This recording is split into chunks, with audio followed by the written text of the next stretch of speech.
और जब शैतान ने उनके अमाल उनको आरास्ता कर दिखाए और कहा कि आज के दिन लोगों में से कोई तुम पर गालिब न होगा और मैं तुम्हारा रफीक हूं,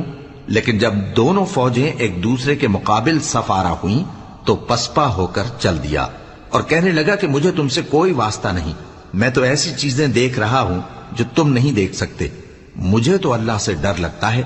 और अल्लाह सख्त अजाब करने वाला है। उस वक्त मुनाफिक और काफिर जिनके दिलों में बीमारी थी कहते थे कि इन लोगों को इनके दीन ने मगरूर कर रखा है, और जो शख्स अल्लाह पर भरोसा रखता है तो अल्लाह गालिब है, हिकमत वाला है। और काश तुम उस वक्त की कैफियत देखो जब फरिश्ते काफिरों की जानें निकालते हैं कि उनके चेहरों और पीठों पर मारते जाते हैं और कहते हैं अब आग के अजाब का मजा चखो। ये उन अमाल की सजा है जो तुम्हारे हाथों ने आगे भेजी हैं,